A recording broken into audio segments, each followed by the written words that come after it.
8절입니다.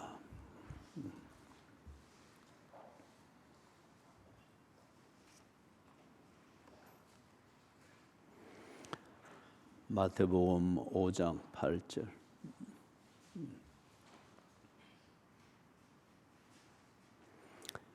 마음이 청결한 자는 복이 있나니 그들이 하나님을 볼 것이며. 아멘.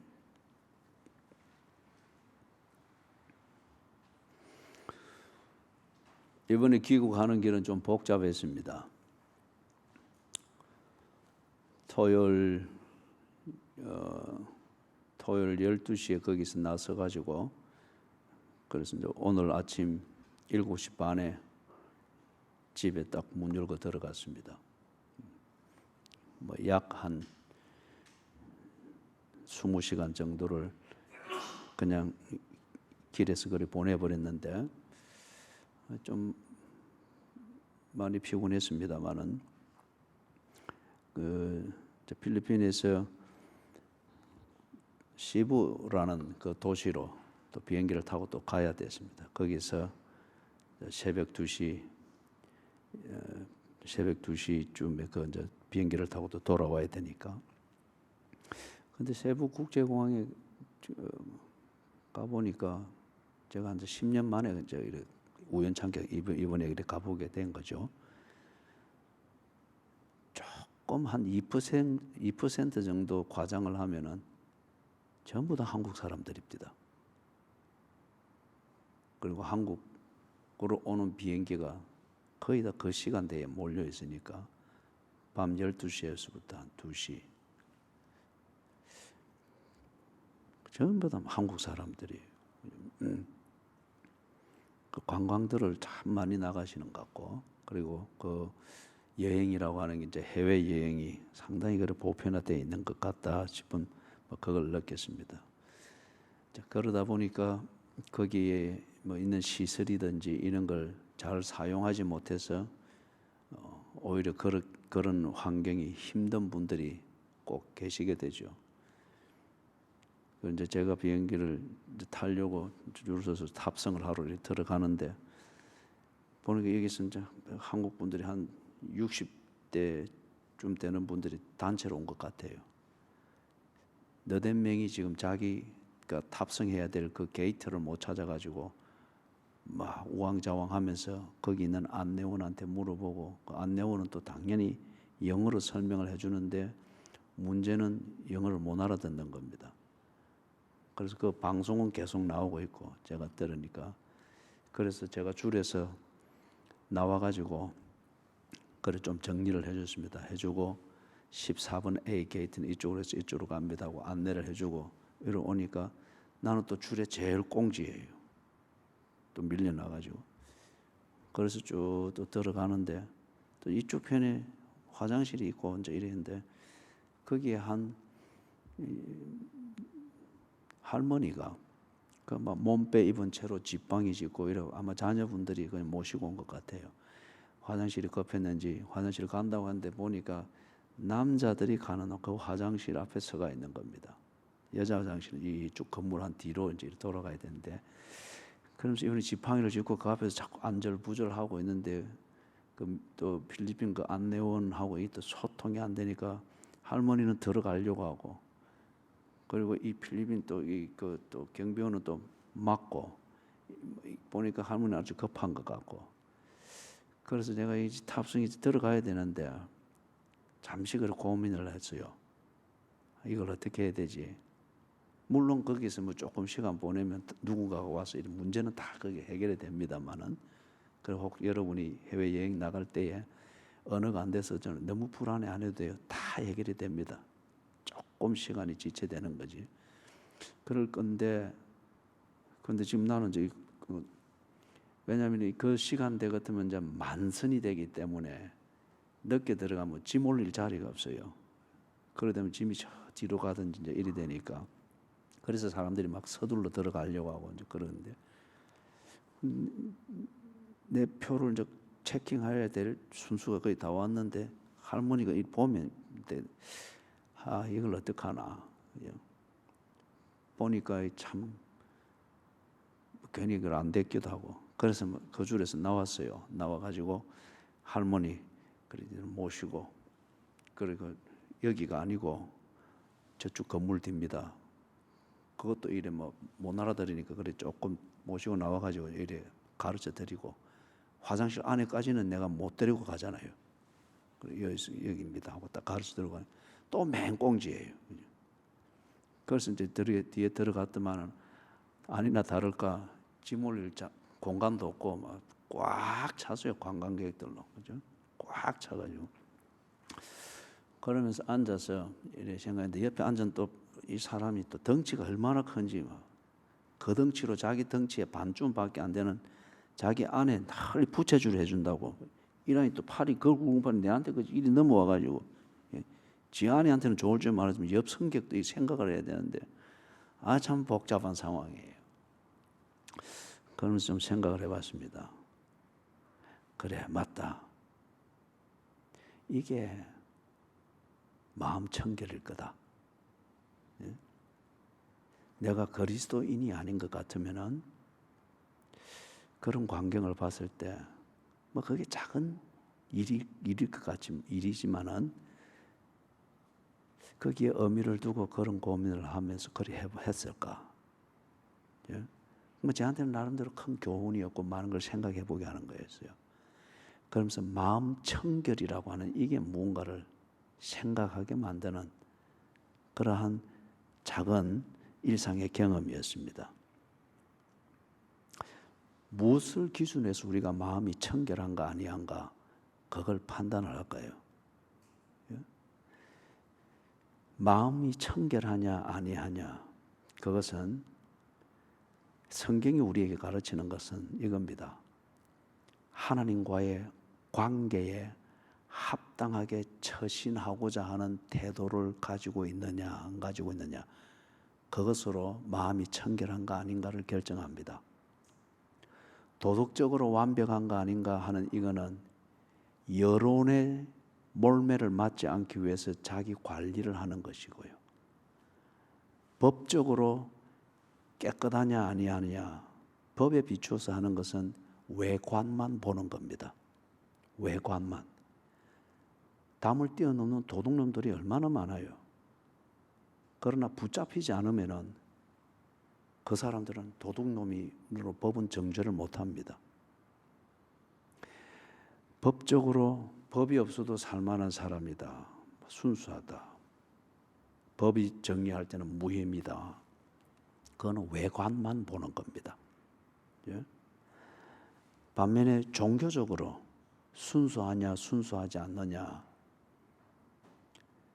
이것은 제가 늘 종교와 기독교를 구분했죠. 그래서 종교적으로 순수하냐 순수하지 않느냐 그거는 지극히 개인적이고 아니면은 주관적인 자기 충족감입니다.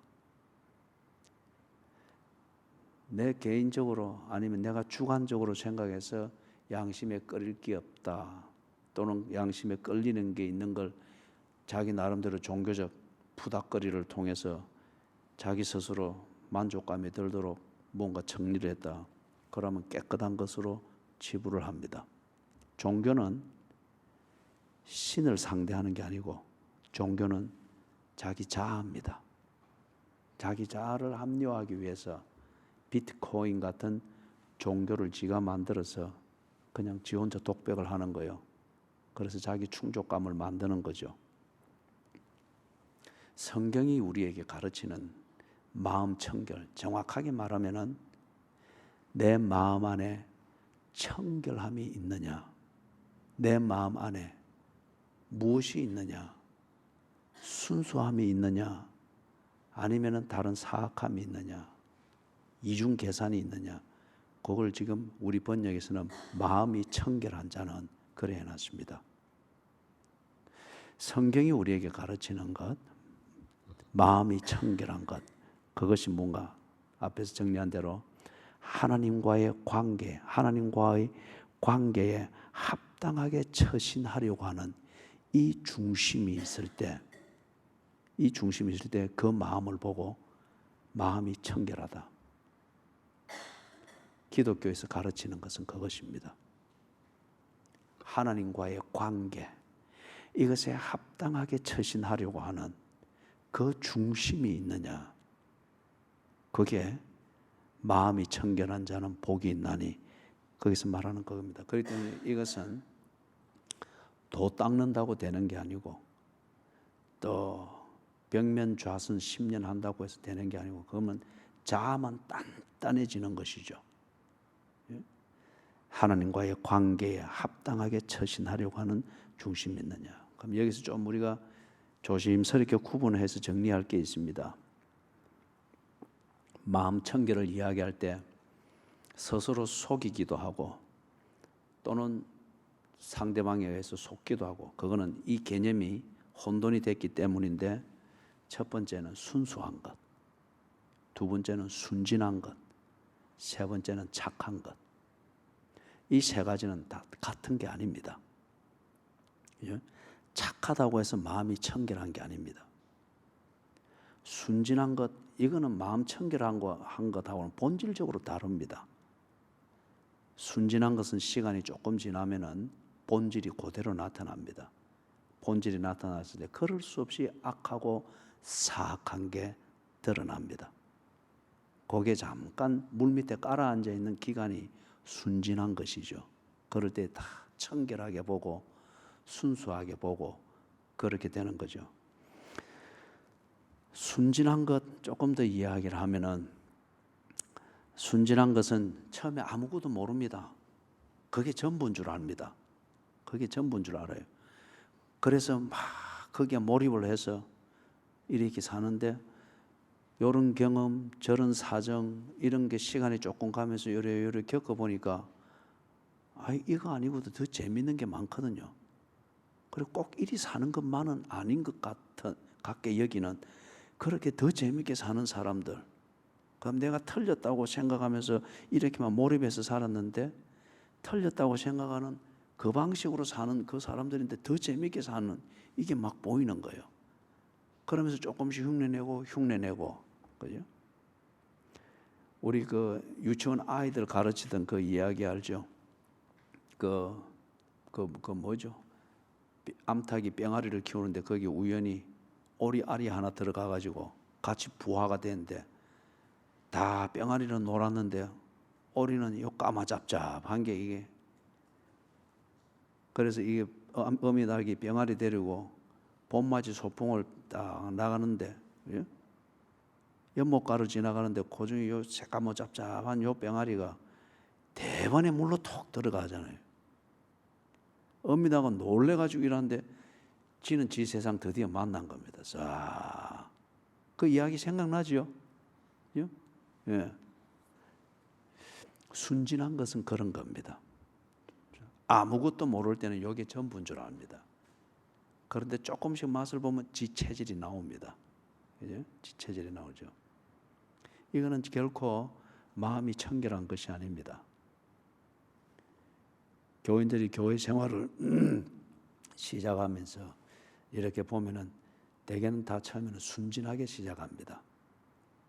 하나님을 경험한, 나름대로 경험한 것은 사실입니다. 그러나 그것이 어떤 의미를 품고 있는가 하는 것에 대해서는 지 순진한 생각대로 합니다. 그런데 지 순진한 생각대로 하나님을 경험한 그것이 계속 진행되는 게 아니거든요. 그럼 결국에는 로마서 3장에서 말하는 것처럼 죄인의 그 본질을 그대로 드러내게 되는 걸 보죠. 우리를 더욱더 혼란스럽게 만드는 것은 착하다는 개념입니다. 착하다. 예? 어떤 저런 개념일까요? 일단은 착한 것을 좋아하죠. 좋아하는 근본적인 이유는 저는 이거라고 생각이 듭니다. 참 부리기가 좋거든요. 예? 그리고 우리 부모님들도 자녀들을 착하게 키우려고 하는데 저는 이거 참 문제가 있다고 생각이 듭니다. 예? 부리기가 좋을 때 대개 보면은 착하다고 합니다. 그리고 우리 교회에서도 우리 젊은이들이든지 아니면은 채신자가 처음에 많이 열심히 내잖아요. 그렇다고 해서 그 착하다고 해서 막 굳은 일, 심부름 막 이런 거 아이들 보이는 대로 시키 그래 하시면 안 됩니다. 그래 하시면 안 됩니다. 제 주관은 생각하게 만들어야 됩니다. 생각하게 만들고 지 생각 끝에 지 결정을 하게 되는 이게 훈련이 돼야 됩니다. 믿음은 맨목적인 거 아니고 믿음으로 말미암아 사는 것은 순진한 삶을 말하는 것도 아니고 믿음으로 말미암아 사는 것은 근본적인 의미로는 착하게 사는 걸 말하는 게 아닙니다. 헌신의 삶을 말합니다. 헌신의 삶, 순종의 삶. 착하다 이리 말할 때 우리가 세 가지를 정리해 볼 수 있습니다. 혼돈하고 있는 것에 대해서 순진해 가지고 말하는 대로 듣는 경우가 있습니다. 지 생각 끝에 이게 옳고 이리 하는 게 당연하고 이리 하는 게 가치가 있다라는 자기 나름대로의 결정과 결심을 가지고 다 그리 하는 게 아니고 순진하기 때문에 그게 저 문제라고. 애들이 학교 가기 전까지는 엄마 아버지 말을 얼마나 잘 들어요. 예? 학교 가고 나면은 엄마 배신하잖아요. 학교 선생님이 더 힘이 있어 보이니까. 그 다음에 중고등학교 가고 나면은 선생님도 배신하잖아요. 친구와 대화하면 모든 답이 다 나오니까. 그죠? 그 다음에 딱 20살 넘고 나면은 친구도 버리잖아요. 무엇 때문에 버리죠? 애인 만나가지고. 그죠? 그때는 홀린 거죠. 순진하기 때문에 이게 전부인가 싶어서 말하는 대로 듣습니다. 말하는 대로. 그럴 때 상대방은 항상 저 사람 참 착하다. 우리 아내 참 착하다. 우리 남편 정말 착하다. 그러나 그 착하다는 말의 개념은 그런 겁니다. 순진하기 때문에 말하는 대로 듣는데 그 순진함이 깨어지는 때가 될 때 감당을 못합니다. 두 번째 혼돈하는 개념은 착하다는 말을 듣는 그 사람들이지만은 그 사람들 안에 사악함이 있습니다. 그 마음에 자기 계산이 있습니다. 자기가 바라는 이상이 있습니다. 그렇기 때문에 그것을 위해서 자기 나름대로는 타협적으로 처신하는 거예요. 그 정도 말하는 거야. 내가 들어줄 수 있지. 그래서 지 마음에 있는 그것을 이루고자 하는 겁니다. 이럴 때에 그때까지는 보이는 이 겉테두리의 교제나 이것은 착합니다. 큰 불편이 없기 때문에 착하다고 합니다. 그러나 그 당사자는 지 마음 안에 지것이 있습니다. 이것을 이루는 수단이 되기 때문에 착하다는 소리를 듣는 불이기 좋은 사람으로 자기를 이렇게 어느 한계까지는 해주는 겁니다. 그럴 때 착하다. 세 번째는 어떤 의미에서 이거는 말 그대로 착하다는 말의 순수한 의미일 수 있습니다. 사심이 없는 경우가 있습니다. 사심이 없습니다. 둘의 관계 속에서 그리 하면은 정말 아내가 자기 여자로서의 사심이 없습니다. 엄마로서, 아내로서, 가정주부로서 그것에 가치를 두고 그 목적을 위해서 내가 양보해야 될 것 있으면 양보하고 말을 들어야 될 것 있으면 말을 듣고 그럴 경우에 남편은 그 아내를 참 착하다고 말합니다. 그럴 때 그 착하다는 말은 정말 좋은 뜻이죠. 정말 좋은 내용을 가지고 있죠.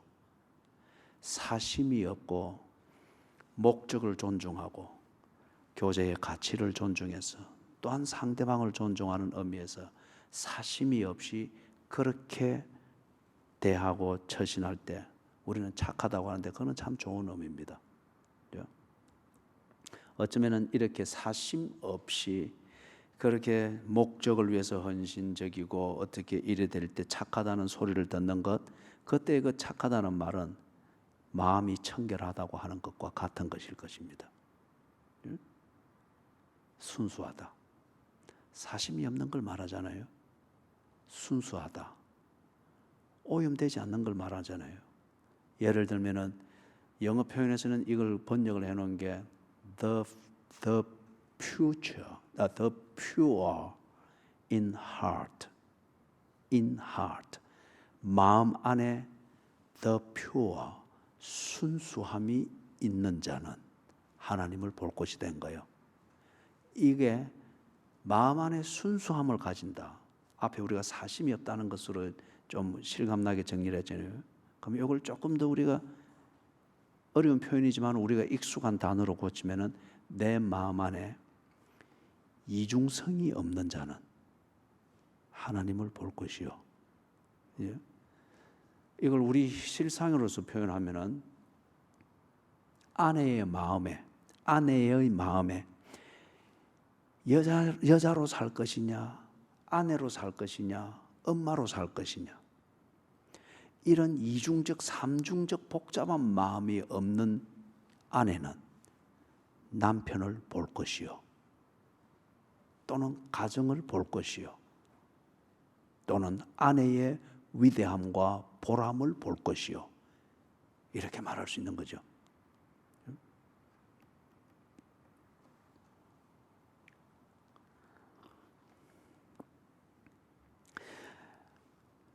우리 기독교적 입장에서 좀 실제적인 예를 들어보면 그렇습니다. 교인들이 예배 준비를 하는 것, 이게 정말 쉽지 않죠. 오늘 그걸 또 새삼 한번 또 확인을 해보게 되었습니다.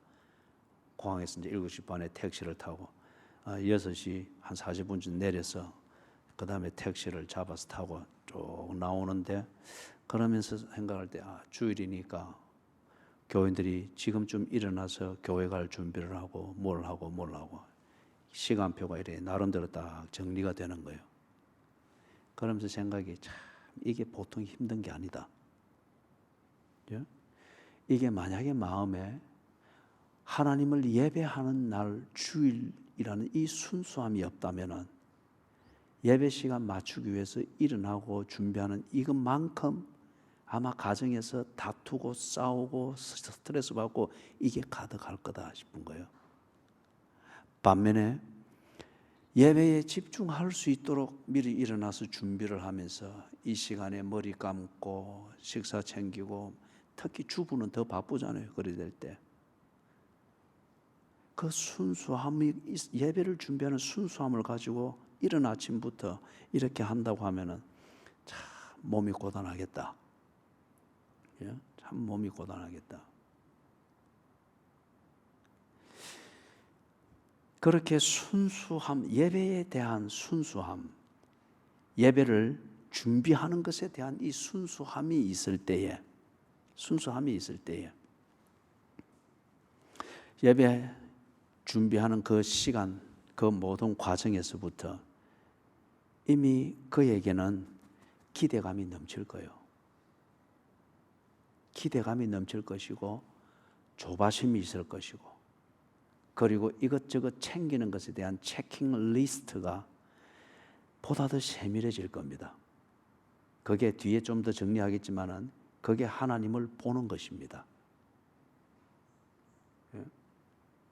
예배를 드릴 때 참 그 뚜개가로 성교 현장의 장점은 예배 준비, 예배 드림, 이 모든 것에서 조금 과장해서 말하면 불이 일어나는 것 같아요. 거의 한 90%가 젊은이들입니다.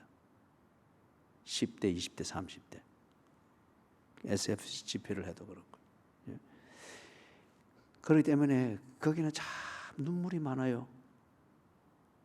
새벽기도는 언제나 이 젊은이들이 울고, 모르시면 내가 새벽기도 없을 때는 어쩔지는 모르지만, 그죠? 그거는 그 교인들이 예배 드리는 이것에 있어서, 예배 드리는 적어도 이 순간에 있어서는 그 마음에 다른 이중적 계산이 없는 것 같아요. 그 매월 하는 정기적 금식에 참여하면은 이 김자선 선교사님이 금식하면서도 한 8시간을 앉아서 말씀 듣고 기도하고 찬양하고 그런다는 거예요. 한 8시간. 예? 여름 성경학교를 앞두고나 일주일씩 그렇게 금식을 하면서 그러고 있는다는 거예요. 그죠? 뭐 몸 다칠까봐 뭐 생수 마시고 또는 뭐 이거 소금 먹고 이럴 정신이 없도록 그렇게 금식을 하는 거라. 그거는 금식을 하는 문화나 방식들은 다 뭐 다를 수는 있겠으나 적어도 그렇게 한다는 것을 그걸 현장을 알 때는 뭘 우리가 확인할 수 있는 거죠?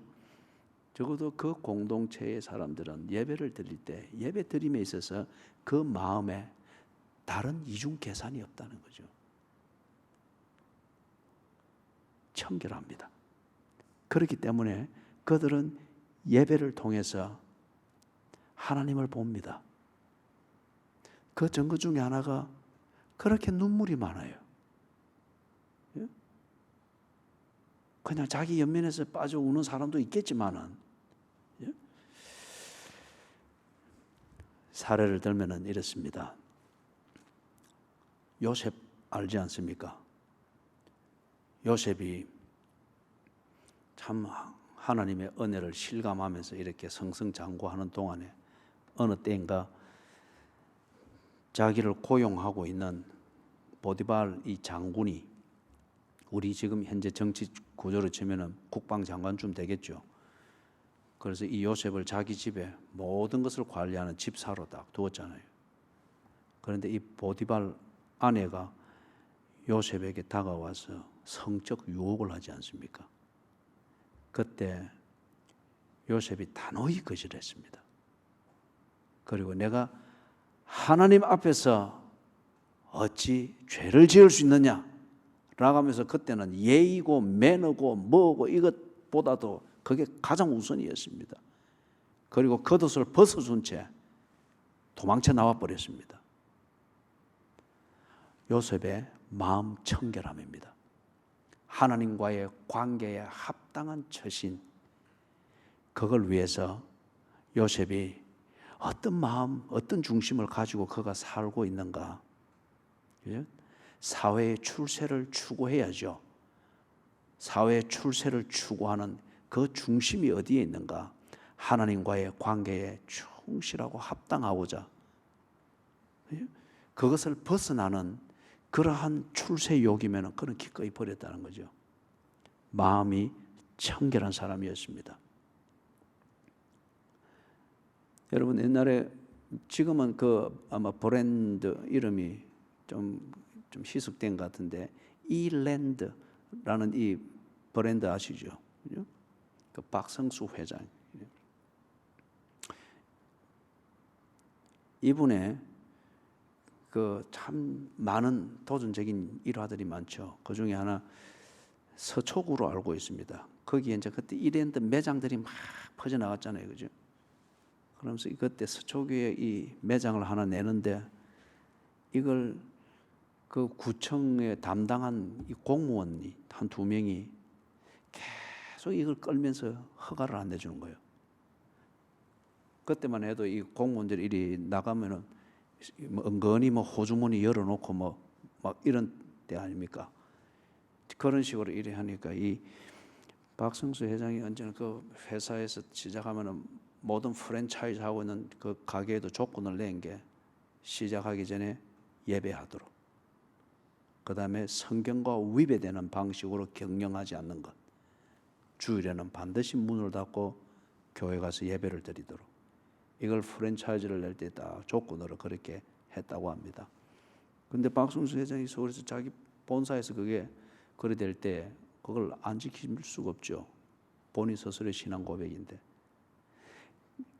이걸 끝까지 주지 아니했답니다. 이게 박성수 회장이 아니고 제가 사람을 잘못 매쳤습니다. 이성주 회장, 이성주 회장, 거의 아시아에서 가장 영향력 있는 여성 50명 뽑을 때 거기에 14번째로 그때 해가지고 했던 분 있잖아요.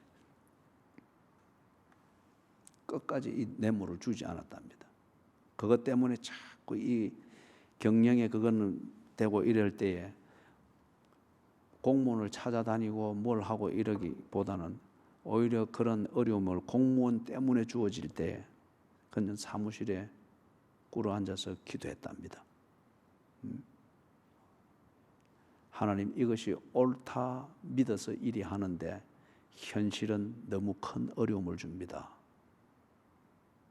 어떻게 해야 됩니까? 불필요한 시간이 끊어진 만큼 뒤에 이게 반전이 되면서 딱 그 회사에서 세운 원칙대로 정확하게 그렇게 모든 일이 딱 정리가 됐다고 그렇게 합니다. 돈을 좀 덜 번다, 많이 번다, 적게 번다, 그걸 위해서 어떻게 해야 되는가? 마음에 그런 이중성을 가지고 있는 사업가일 것 같으면은 절대 일 못합니다. 예? 뭐 쪼무레기 같은 그런 사업 좀 한다고 명함 돌리 사하면서 속에는 늘 이중, 삼중의 이런 대안들을 가지고 있다 보니까 명함에는 무슨 사업 명함인데 거기는 뭔 장로 뭐 해가지고 늘 돌리는데 하는 거 보면은 그리스도인으로서 청결함이 전혀 안 보이는 거예요. 한 가지만 더 예를 들면은 그렇습니다. 제가 어느 기도원에 있는데 20대 때죠. 있는데 그때만 해도 참 이 교회에서 기도한다고 기도원들 많이 왔습니다. 많이 오고 또 여전도에 밤 기도하면 여전도에서 단체로 와서 이렇게 기도하고. 그런데 참 이 여전도회가 단체 기도회 가면은 성경 찬송 챙기는 것보다는 밤에 먹을 간식, 커피 뭐 그런 것들 챙기는데 더 관심이 많잖아요, 그죠? 그러니 교회 이 여전도회 활동이 하는 시간이 많아질수록 베들레헴이 더 굵어지고, 그죠? 밤에 기도는 조금 하고 간식 먹고 잡담하는 시간은 막 한 서너 시간씩 가니까, 그죠? 그리고 졸음 오면은 찬송 몇 장 부르고 조는 더 많은 더 기도하고 그냥 내려오고. 꼭 그 문화가 이리 됐단 말이에요. 그런데 제가 옆방에 있는데 아니나 다를까 이제 커피 타는지 짜가다가 하면서 이래 하는데 얘기가 좀 이리 되면서 어느 한 분이 아마 그분이 좀 분위기를 주도하는 분인 것 같아요. 목소리가 그래 하면서 누구 안 있나 하면서 그때 마산이기 때문에 누구 안 있나 그 있제 라고 하면서 슬쩍 누구의 얘기로 넘어가는 거예요. 그러면서 부부의 얘기, 그 사람 부부의 얘기가 나오고 대판 싸운 것이 이해가 나고 그러면서 어떤 일이 있었는가를 썩 끄집어내는데 민망한 데까지 사생활이 들어가는 것 같아요. 그때 어느 한 분이 딱 단호한 소리를 거는 거예요. 무슨 집사? 우리 기도하러 왔다. 그러면서 막 딱 잘라보는 거예요. 그런데 더 여기서 그래서 너 지금 또 쉬는 시간인데 라면서 은근히 그걸 농담으로 만들면서 일할 때에 이 여집사님이 혼자서 빽빽 소리를 내면서 찬송가를 막 부르는 거예요.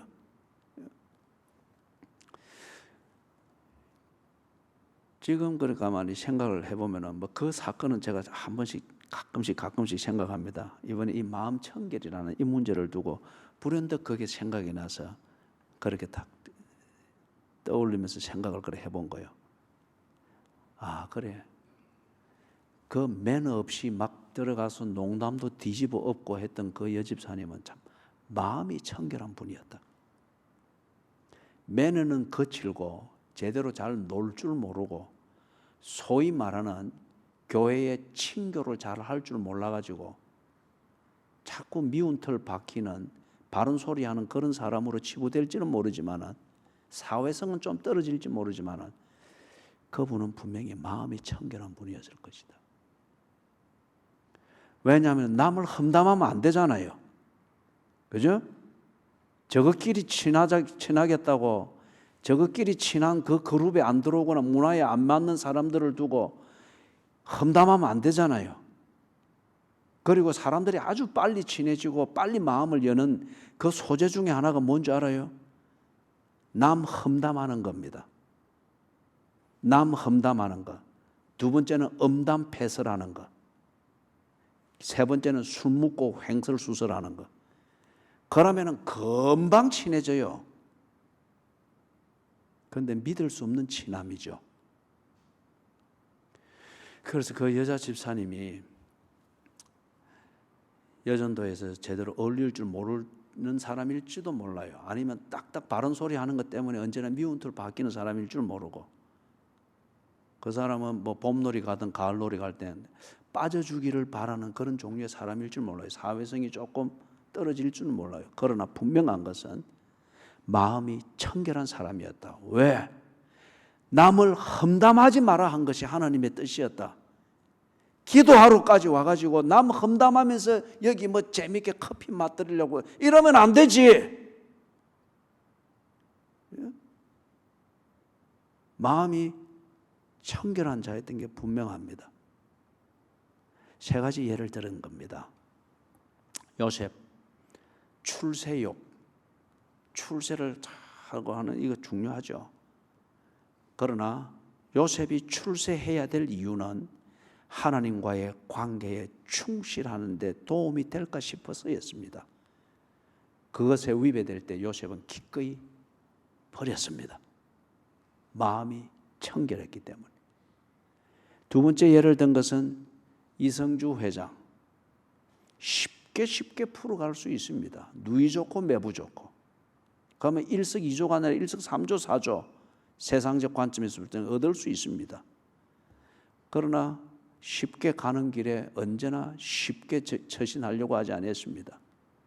하나님과의 관계에 합당한 처신이 아니게 여겨질 때 꼭 고집을 부렸습니다.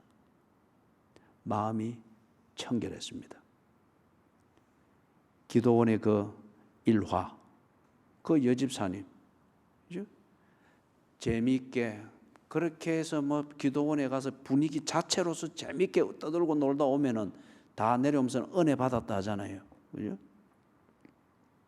그런데 그 여집사님 눈에는 그게 달랐습니다. 남을 험담하고 기도하지 못하고 그걸 다른 뭐 커피 마시고 뭐 잡담하고 농담하고 그런 소위 말해서 친교로서 기도 시간을 대신할 수 없고 그게 하나님과의 관계에 합당하게 처신하는 것이라 그 여집사님은 그렇게 인정할 수가 없었던 겁니다. 마음이 청결했습니다. 앞에서 우리 세 가지 예를 보았던 것처럼 성경이 우리에게 가르치는 마음 청결함, 이것을 지키고 그것에 맞추어서 생활할 때에 어떤 의미에서는 참 골치 아픈 사람으로 취급받습니다. 어떤 의미에서는 당신은 참 바른 말은 하지만은 참 어울리기 힘든 사람이다, 그렇게 취급받을 수 있습니다. 마음이 청결하면은 교회에 소위 말하는 성도의 교제를 깨뜨리는 사람일 수 있습니다. 그러나 그것은 깨뜨려져야 됩니다. 마음이 청결한 사람은 거짓된 성도의 교제를 볼 수 있기 때문입니다. 마음이 청결한 사람은 모든 사람을 즐겁게 해주는 그런 사회성이 떨어지는 사람일 수 있습니다. 그런 분위기에 젖어 있는 그런 공동체나 교제가 보는 것을 이 마음 청결한 사람은 못 보기 때문에 뒤처지는 사람처럼 보일지 모르나, 그러나 그 재미있게 교제하는 사람들이 못 보는 것을 이 사람은 봅니다. 뭘 봅니까? 하나님을 봅니다. 우리 교회에 그런 분들이 많기를 바랍니다.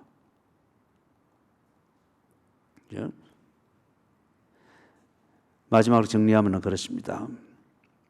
이렇게 마음이 청결한 자는 하나님을 볼 것이라고 했습니다. 하나님을 본다는 게 무슨 의미일까요?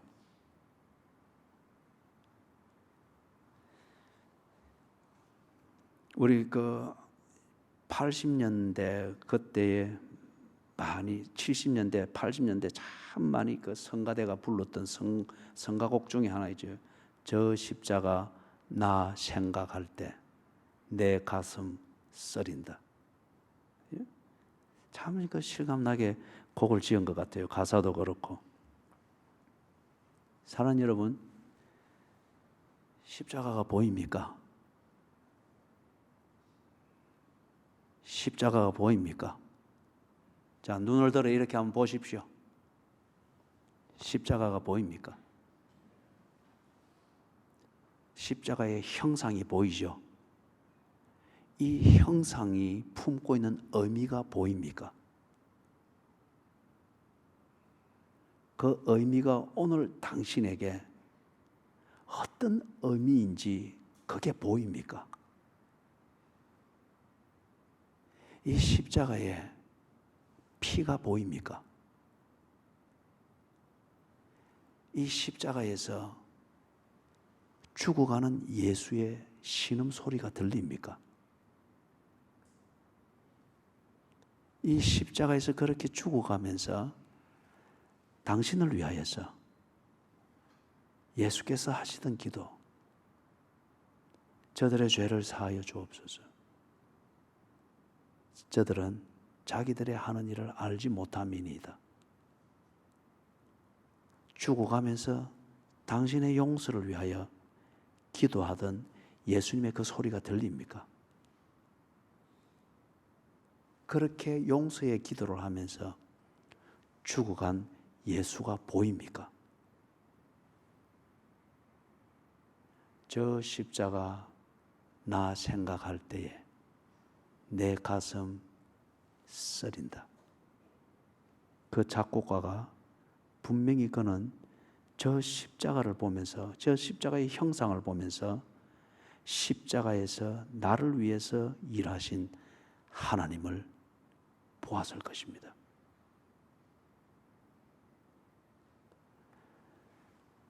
십자가를 볼 때, 사심 없이 십자가를 볼 때, 성경이 말하고 있는 그것을 알고자 하는 이 청결함을 마음에 품고 십자가를 보고 십자가를 듣고 십자가를 생각할 때 하나님의 임재를 보게 될 것입니다. 하나님이 나를 어떻게 사랑하는지 그것을 분명히 보게 될 것입니다.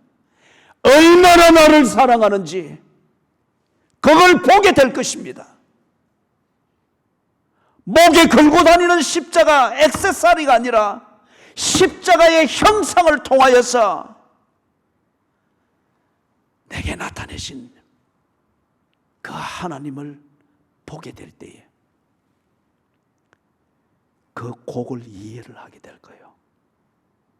저 십자가 나 생각할 때에 내 가슴 쓰린다.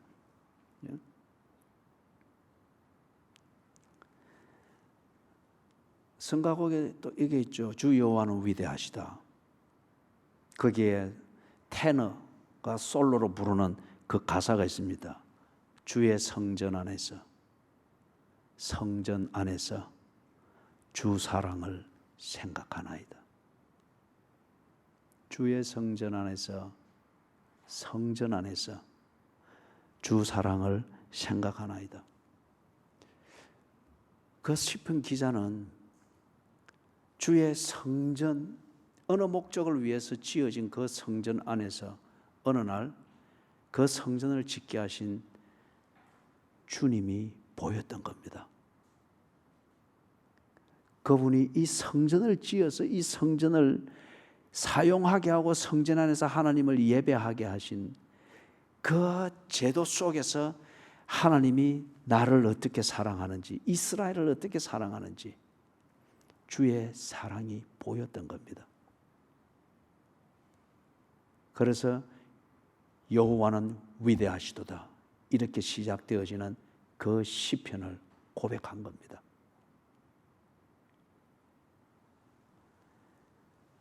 주의 성전 안에서 주 사랑을 생각하는 깊은 묵상에 들어가게 했던 것처럼 청결한 마음, 예수 그리스도를 머리로 하여 지어져 있고, 그리고 우리로 하여금 하나님과의 교제를 배우게 하고 경험하게 하고 준비케 하는 그 목적을 위해서 준 이 교회라는 이 제도와 전통을 청결한 마음으로, 그것을 알고 그 청결한 마음으로 교회 생활을 하고 교회 중심의 삶을 사는 그 교인들은 분명히 그 교회 생활을 통해서 주의 임재를 볼 것입니다.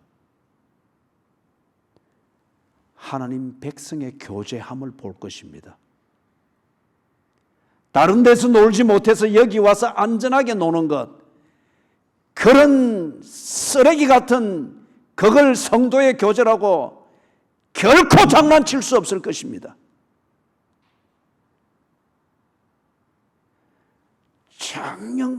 청결함을 가지고서 교회를 가르친 성령과 성경의 이 가르침을 깨닫지는 못하나 이것을 가슴에 새기고 이것을 가르친 분이 하나님이다, 거짓말하지 아니할 것이다, 여기에 무엇가 있을 것이다는 이 청결함을 가지고 교회 생활을 대하고 그리고 직시하게 될 때에 당신의 교회 생활을 통하여서 당신과 함께 있는 하나님의 임재를 보게 될 것이며, 하나님의 백성의 교제가 어떤 것인지 요한계시록이 눈에 들어오면 요한계시록이 이해가 되어질 것이며, 하나님 백성의 교제를 배우고 준비하고 나누기 위하여서 교회 생활을 해야 될 내용이 눈에 보일 겁니다.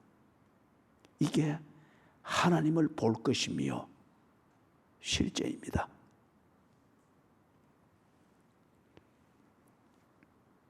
순종할 때 하나님 말씀의 실제를 봅니다. 순종할 때 하나님 약속의 그 실체를 보게 됩니다. 시편 18편의 시작이 어떻게 되죠? 나의 힘이 되신 여호와여, 내가 주를 사랑하나이다. 선언을 하면서, 그렇게 선언을 하면서 자기 스스로 힘을 불러일으키기 위해서 주문을 외우듯 그렇게 하는 그 마음 가지고는 나의 힘이 되신 여호와를 절대 볼 수 없습니다. 소리 빽빽 지르면서 기도 의식을 하면서 스스로 심리적 힘을 갖추면서 기도로 응답하시는 여호와를 절대 보지 못하는 이유가 거기에 있는 겁니다. 마음이 청결한 자의 기도, 하나님의 말씀에 대하여 마음이 청결한 자의 순종함, 나의 힘이 되신 여호와여, 내가 주를 사랑하나이다. 여호와가 나의 힘이 되신다. 내가 이걸 경험하여 알지는 못하나 하나님의 말씀이 여호와께서 나의 힘이 된다고 말하면 여기에 무엇가 있을 것이다. 이 청결함을 가지고서 이 말씀을 붙들고 이 말씀대로 순종하려고 할 때에 이 시편의 기록자 다윗이 담을 뛰어넘었습니다. 그리고 난공불락처럼 여겨지던 적을 달리며 헤쳐나갔습니다. 여호와는 진정 다윗의 힘이었습니다. 그래서 하나님과의 이 관계에 충실한 삶, 이것을 가로막는 그러한 장애처럼 보이는, 난공불락처럼 보이던 그것을 헤쳐나갈 수 있는 그 힘을 여호와께서 주셨습니다. 그래서 다윗이 시편 18편에서 내가 여호와를 의지하여 적을 달리며 내가 여호와를 의뢰하여 담을 뛰어넘나이다. 순종할 때 청결한 마음으로 하나님과의 관계에 합당하도록 처신하고자 하는 이 중심으로 한 걸음 한 걸음 나아갈 때 약속의 실체를 보았습니다. 약속하신 여호와, 그분의 임재를 부정할 수 없도록 경험했습니다. 자, 방송실 그 사진 한번 내보십시오. 선교 현장 보고 겸해서 마음 청결함 계속 넘기십시오. 그 위에 사진을.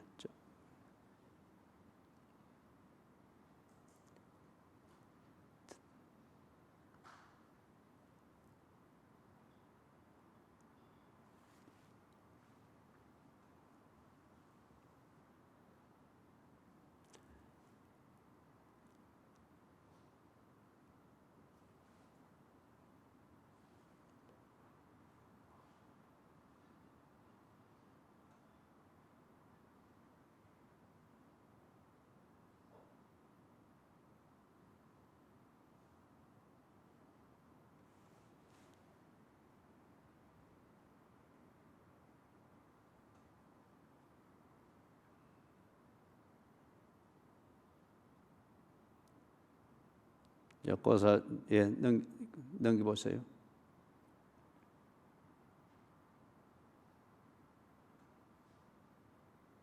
됐습니다.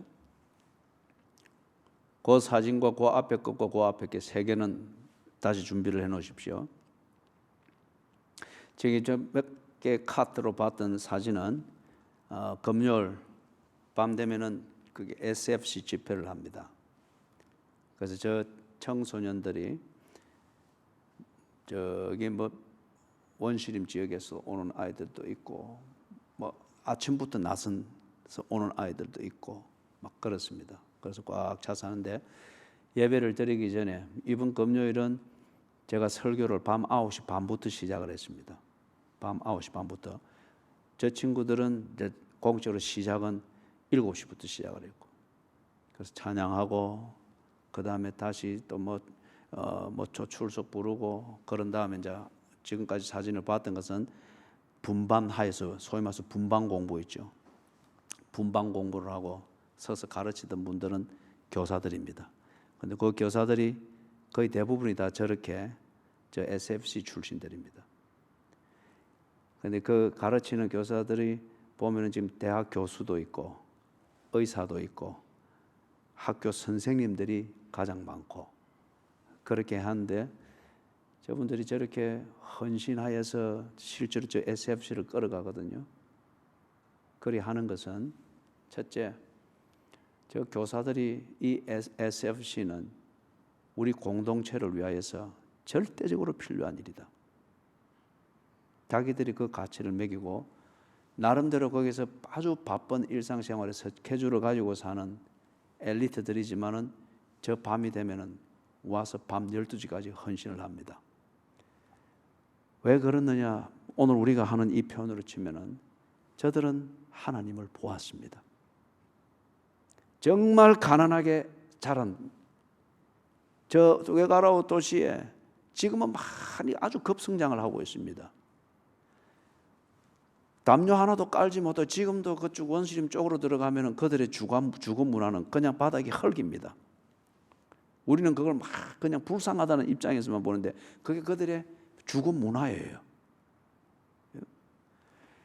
지독하게 가난하고 지독하게 무지하고 저기서 아까 앞에 보이던 그 샬롬 뒤에 배경에 쓰여져 있는 그 남자 선생님은 어릴 때부터 자라면서 그 주백이 심한 아버지한테 늘 맞으면서 컸어요.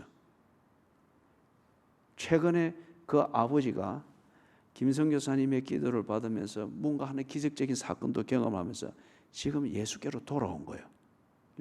병원에서 죽는다고 오늘 내일 했는데 퇴원해가지고 지금 있습니다. 검사는 다음에 또 해봐야 됩니다만 그러나 중요한 것은 예수를 영접을 한 겁니다. 전 남매를 이 아버지가 얼마나 구박했는지 몰라요. 남매가 이게 선교사님의 전도를 받고 주일학교부터 나갈 때에 성경만 보면 다 찢어버린 거예요. 그런 식으로 나름대로 저 교사의 봉사를 하는 분들이 나름대로 자신의 저만큼 잘하기까지 하나님을 본 겁니다. 하나님의 약속을 믿고 마음 청결함으로 그렇게 순종할 때 말씀대로 살 때에 약속대로 이루어지는 것을 그들은 본 겁니다. 예배를 드릴 때도. 그 다음에 그 사진 아까 세 개 지적했던 거 조금 더 클로즈업 해보십시오. 예, 저 교사를 잘 보십시오. 그 다음에 예, 세 개 다 냈죠. 예. 지금 저 학생들이 굉장히 많죠, 그죠? 학생들이. 그 학생 숫자는 교사들의 헌신의 내용하고 항상 비례하는 것 같아요. 제가 주일학교 교사를 할 때도 꼭 그런 것 같고요. 그 다음에 거기 영상 하나 내보십시오. 마지막 저 반입니다. 저 교사가 하던 저 반.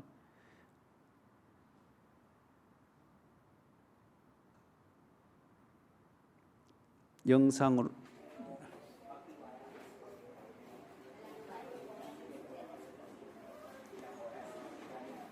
분반 공부를 마칠 때는 각 반별로 꼭 저리 다 기도를 하고 마치는데 지금 소리 나는 거는 옆반에 다른 목소리 큰 교사의 소리입니다. 이 선생님의 말은 안 들립니다.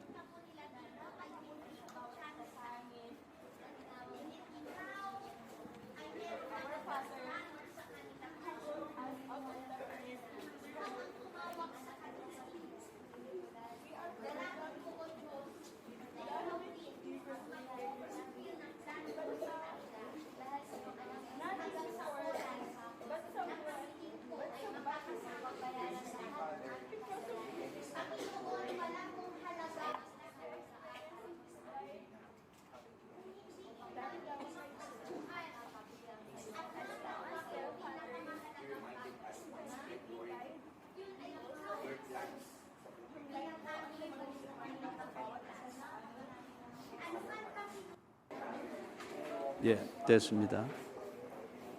아까 그 목소리는 옆반에 옆에 있는 다른 여자 선생님의 목소리입니다. 저 분이 그렇게 기도하는 소리는 지금 실리지 않았는데, 여러분 한번 생각해 보십시오. 저 선생님입니다. 학교 선생님이신데 새벽기도 하면 저는 이제 거기 가면 꼭 새벽기도를 내가 인도를 하거든요. 새벽기도 하면은 언제나 요 앞자리입니다. 우리 이현자 권사님 앉은 그 한 칸 앞 제일 앞자리 제일 중앙 언제나 이 자리에 앉아요. 머리를 감고 나면 이제 머리를 말리지를 못하고 하니까 젖은 머리로 해서 언제나 그 자리. 그리고 거의 대부분은 울어요. 근데 그게 그냥 자기 연민에 빠져서 종교적인 어떤 자극을 받을 때에 눈물이 터지고 하는 그런 종교적인 그 습관적 눈물이 아니라고 하는 것을 내가 몇 번 주의 깊게 보면서 확인을 할 수 있었어요. 방금 우리가 또 봤지만은 그 아이들, 청소년들, 자기 반 아이들을 두고 함께 통성 기도하면서 그렇게 울고, 그 다음에 마치면서 함께 아이들을 위해서 기도해 줄 때에, 그죠? 왜 그럴까? 제가 이번에 쭉 오면서 그렇게 생각을 하면서 내린 답은 그겁니다. 저 선생님은 분명히 자기의 하나님을 보았다. 자기의 하나님을 보았다. 그렇기 때문에 저런 삶을 살 수 있는 것이죠. 학교 교사가 학교로 가고 직장 생활을 하고 바쁘잖아요. 새벽에 빠지는 법이 없어요. 그리고 하고 나면 기도하고 언제나 눈물이 넘치고, SFC 밤 저거 마치고 난 다음에 그때 다 마칠 때가 12시가 넘었거든요. 제 설교 끝난 게 9시 반에 시작해서 한 11시 반쯤 끝났으니까. 근데 그 다음날 새벽같이 이리 보니까 한 6시쯤 보니까 저분이 그 앞에 마당을 다 썰고 있는 거예요. 그게 그냥 한번 충동으로 해보는 게 아니고 몸에 빼인 거예요. 보니까. 하나님, 그 자기의 하나님을 본 자는 군대대기가 붙을 필요가 없습니다. 구질구질한 변명이 있을 필요가 없습니다. 나를 알리기 위해서 설득할 필요가 없습니다.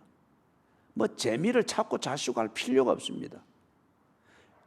어차피 그 마음은 청결한 것이기 때문에 군더대기가 들어가고 뭐 재미니 뭐니 하면서 이런 게 들어가고 하면 오히려 그 마음은 더 알러지가 납니다. 꼭 폐에 물 차면은 그게 정말 치명적인 병이 되듯이 청결한 것 자체가 그에게는 건강입니다. 그리고 하나님을 보았기 때문에 십자가를 보면서 주의 임재를 알고 그 어린 것들을 보면서 지 어린 시절을 분명히 알게 될 것이고, 이 어린 것들이, 청소년들이 뭔가 꿈이 있어야 되겠고 꿈을 실현할 수 있는 자원이 있어야 되겠는데, 지 10대를 생각할 때에 붙들었던 것은 김 선교사님을 통해서 배우고 들었고 그리고 순수하게 믿었던 하나님 외에 다른 것이 없었단 말이에요. 그 하나님을 믿고 몸부림은 쳤을 때에 오늘의 자기가 있듯이 이 소망 없고 꿈 없어 보이는 이 청소년들에게 이 하나님을 어떻게 전해줄까? 생각하면 눈물이 나지 않겠어요? 세 가지 때문에 그리운다고 생각이 듭니다. 교사가. 제가 교사를 하고 전도사를 할 때에 어린 아이들, 그때는 국민학교로 불렀습니다. 국민학생들 모아가지고 토요일 되면 새벽기도 같이 하고 그럴 때에 뭐 할 말이 없어요. 새벽 내에 울다가 아이들도 울고 저거는 선생님 오니까 따라오는 거고 새벽 내에 울다가 그러고로 헤어지고 한 것. 이런 걸 생각할 때 저 선생님이 우는 이유를 근본적으로 저는 이해를 합니다. 아마 이걸 겁니다. 나 같은 것을 사용해 주시는 하나님의 신뢰를 생각하니 부담도 되고 감격이 넘칠 겁니다. 두 번째는 이 청소년들 어리기 때문에 잘 알지 못하는 이 영혼들에 대해서 하나님께서 집중하고 계신다는 그 마음을 알기 때문에 이 교사는 울 겁니다. 그 마음을 어떻게 전해줄까? 마지막 세 번째는 하나님께서 내게 하나님의 마음을 주셔서 이 아이들, 청소년들을 가르칠 수 있게 하셨다고 하는 이 사실이 대단히 부담도 되고 감동이 될 겁니다. 그래서 울 겁니다. 이 교사가 이렇게 자기가 믿는 하나님을 보았습니다. 새벽 기도 때 보았고 자기가 자라오는 과정에서 그 하나님을 보았고 그렇게 헌신하는 것을 통하여서 피드백을 통하여 하나님을 보았고 하나님의 말씀이 실체이며 사실이라고 하는 것을 그는 보았습니다. 그렇기 때문에 세상이 하나님을 감당할 수 없지 않습니까? 그 하나님을 보고 사는 연약하나 담대한 이 여교사를 교사의 삶이라는 이 패턴이 못 이깁니다. 마음이 청결한 자는 복이 있나니 저희가 하나님을 볼 것이며 우리가 본 사실에 근거해서 믿음을 이야기하고 본 사실에 근거해서 헌신을 이야기하고 한 교회의 한 신앙 고백을 하면서 우리가 예배를 드리면 우리가 본 것은 같아야 됩니다. 그럴 때에 말이 통합니다. 기도하십시다.